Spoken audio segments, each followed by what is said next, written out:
2024 లేదా 25లో డిగ్రీ లేదా బీటెక్ చదివారా? సాఫ్ట్‌వేర్ జాబ్ కోసం ఎదురు చూస్తున్నారా? అయితే కోడ్ జ్ఞాన్ 100 డేస్ కోర్సులో చేరండి. జాబ్ సాధించండి. Welcome to Suman TV. భారతదేశానికి ద్రోహం చేసే వాళ్ళలో భారతీయులు ఎక్కువ మంది ఉంటారా? ఒక్కొక్కసారి అనిపిస్తుంటుంది. ఎందుకంటే నా వెనకాల ఉన్న ఫోటోలో చూడండి, ఈమె పేరు జ్యోతి మల్హోత్రా, హర్యానాలో ఉంటుంది. మొన్న జరిగిన ఆపరేషన్ సింధూర్లో అమ్మగారి పాత్ర చాలా పెద్దది. పోలీసులు కావచ్చు, ఎన్ఐఏ కావచ్చు, ఇంటెలిజెన్స్ కావచ్చు, ఒక రిపోర్ట్ని తయారు చేస్తే ఈమె పాకిస్తాన్కి లీక్ చేసిన, ఈమె పాకిస్తాన్కి ఇచ్చిన రహస్యాలు చాలా ఉన్నాయి. ఒక మినిస్టర్, మహారాష్ట్ర మినిస్టర్ విజయ్ షా ఏం చెప్పాడు? సోఫియా ఖురేషి ఒక ముస్లిం, వాళ్ళ సోదరి పాకిస్తాన్కి, ఆ సోదరితో చంపించేసాం పాకిస్తాన్ వాళ్ళని చెప్పాడు కదా. ఇలా ఆలోచించి ఒక బుద్ధిమంతులకు నేను చెప్తున్న ప్రశ్న, ఈమె హిందూ, జ్యోతి Malhotra Hindu. Travel with Jo అని ఒక యూట్యూబ్ ఛానల్ నడిపిస్తుంది. బోల్డ్ అంతమంది ఫాలోవర్స్ ఉన్నారు. మామూలు ముద్దురు కాదు. హర్యానా, పంజాబ్, కాశ్మీర్, రాజస్థాన్ సరిహద్దు ప్రాంతాల్లో ఒక నెట్వర్క్ని క్రియేట్ చేసి, ఆ నెట్వర్క్ ద్వారా మన భారత సైన్యానికి సంబంధించిన రహస్యాలను సేకరించి, వాళ్ళ స్థావరాల గురించి వీడియోలు తీసి పాకిస్తాన్కి సంబంధించిన ఇంటెలిజెన్స్కు పంపించిన మహాగణురాలు. ఇంత మూర్ఖురాలు ఈ దేశద్రోహి గురించి ఏం చెప్తారో సోఫియా ఖురేషి పైన కామెంట్ చేసేవాళ్ళు. డబ్బుల కోసం ఏదైనా చేసే దుర్మార్గురాలు ఈ జ్యోతి మల్హోత్రా. ఈమెతో పాటు మరో 6 మందిని అరెస్ట్ చేశారు. 2023 మేలో ఈమె పాకిస్తాన్ సందర్శనకి వెళ్ళింది. వెళ్ళి కొన్ని వీడియోలు చేసింది. మీరు ఈమె ఇన్స్టాగ్రామ్లోకి వెళ్ళినా, లేకపోతే ఫేస్బుక్లో, యూట్యూబ్లోకి వెళ్ళినా మీరు చూడొచ్చు. పాకిస్తాన్లో ఛాయ్ ధర 150 రూపాయలు, పాకిస్తాన్లో పాల ధర 300 రూపాయలు, పాకిస్తాన్లో కొనడానికి చాలా కష్టం, బతకడానికి చాలా కష్టంగా ఉంది, వాళ్ళ ఆర్థిక వ్యవస్థ అంతా నాశనం అయిపోయిందని తొక్కలో వీడియోస్ కొన్ని చేసింది. బోల్డ్ అంతమంది వా ఏం రీసెర్చ్ అనుకొని ఫ్యాన్స్ తెగ ఎగబడ్డారు. కానీ ఆమె ఏం చేసిందో తెలుసా? భారతదేశ సైనిక రహస్యాలకు సంబంధించిన వివరాలని, వీడియోలను తీసుకెళ్ళి పాకిస్తాన్లో ఉన్న ఇంటెలిజెన్స్కి అందించింది. ఈ వివరాలు ఇప్పుడే ఎన్ఐఏ బయటపెట్టింది.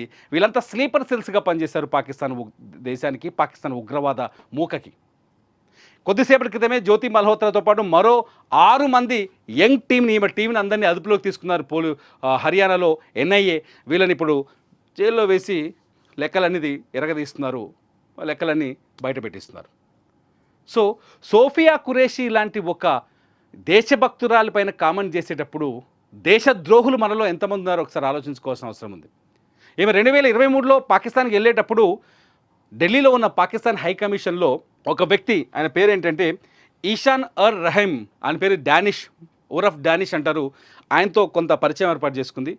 వాడు ఏదో డబ్బులు ఆశ పెట్టాడు, లేకపోతే నీకు ఆమె పాకిస్తాన్ వెళ్ళొచ్చిన తర్వాత ఆయనతో ఫ్రెండ్షిప్ కంటిన్యూ చేసింది.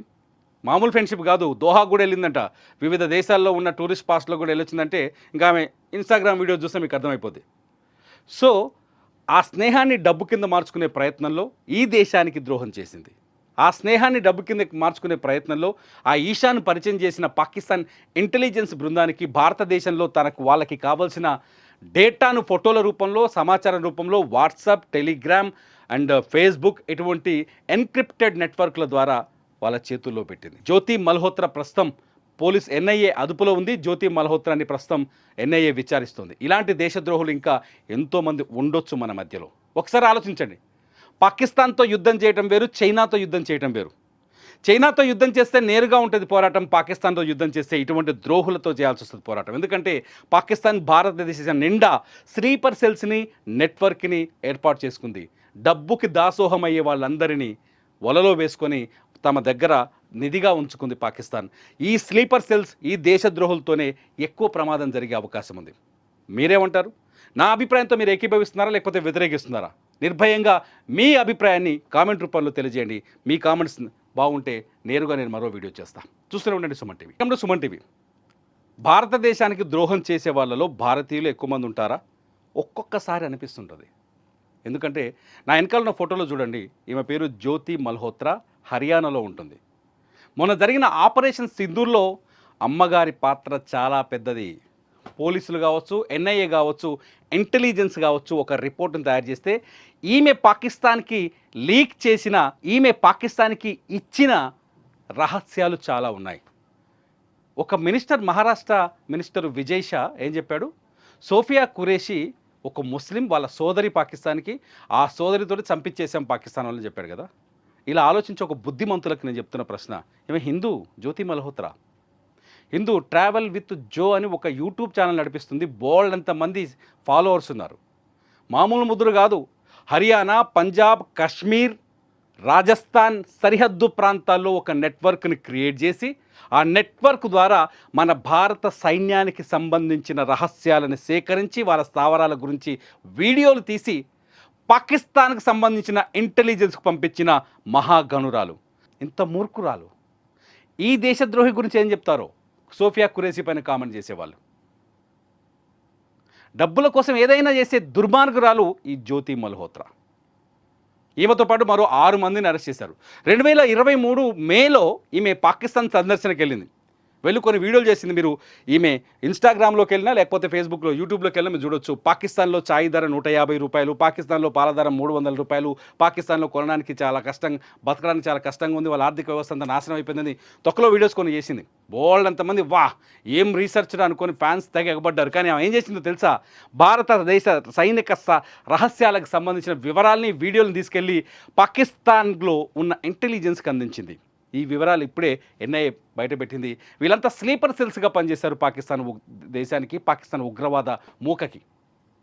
కొద్దిసేపటి క్రితమే జ్యోతి మల్హోత్రాతో పాటు మరో 6 మంది యంగ్ టీంని, ఈమె టీంని అందరినీ అదుపులోకి తీసుకున్నారు హర్యానాలో ఎన్ఐఏ.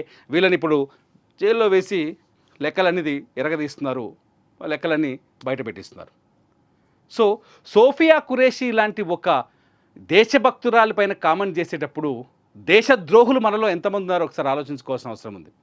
ఈమె 2023లో పాకిస్తాన్కి వెళ్ళేటప్పుడు ఢిల్లీలో ఉన్న పాకిస్తాన్ హై కమిషన్లో ఒక వ్యక్తి, ఆయన పేరు ఏంటంటే ఈషాన్ అర్ రహీం, ఆయన పేరు డానిష్, ఉరఫ్ డానిష్ అంటారు. ఆయనతో కొంత పరిచయం ఏర్పాటు చేసుకుంది. వాడు ఏదో డబ్బులు ఆశ పెట్టాడు, లేకపోతే నీకు ఆమె పాకిస్తాన్ వెళ్ళొచ్చిన తర్వాత ఆయనతో ఫ్రెండ్షిప్ కంటిన్యూ చేసింది.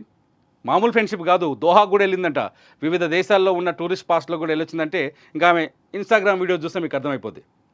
సో ఆ స్నేహాన్ని డబ్బు కింద మార్చుకునే ప్రయత్నంలో ఈ దేశానికి ద్రోహం చేసింది.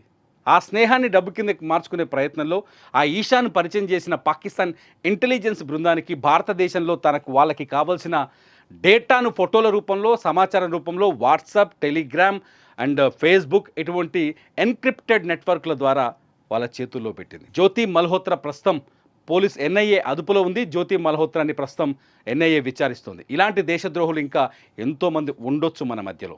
ఒకసారి ఆలోచించండి. పాకిస్తాన్తో యుద్ధం చేయడం వేరు, చైనాతో యుద్ధం చేయడం వేరు. చైనాతో యుద్ధం చేస్తే నేరుగా ఉంటుంది పోరాటం, పాకిస్తాన్తో యుద్ధం చేస్తే ఇటువంటి ద్రోహులతో చేయాల్సి వస్తుంది పోరాటం. ఎందుకంటే పాకిస్తాన్ భారతదేశం నిండా స్లీపర్ సెల్స్ని, నెట్వర్క్ని ఏర్పాటు చేసుకుంది. డబ్బుకి దాసోహం అయ్యే వాళ్ళందరినీ వలలో వేసుకొని తమ దగ్గర నిధిగా ఉంచుకుంది పాకిస్తాన్. ఈ స్లీపర్ సెల్స్, ఈ దేశద్రోహులతోనే ఎక్కువ ప్రమాదం జరిగే అవకాశం ఉంది. మీరేమంటారు? నా అభిప్రాయంతో మీరు ఏకీభవిస్తున్నారా లేకపోతే వ్యతిరేకిస్తున్నారా? నిర్భయంగా మీ అభిప్రాయాన్ని కామెంట్ రూపంలో తెలియజేయండి. మీ కామెంట్స్ బాగుంటే నేరుగా నేను మరో వీడియో చేస్తాను. చూస్తూనే ఉండండి సుమన్ టీవీ.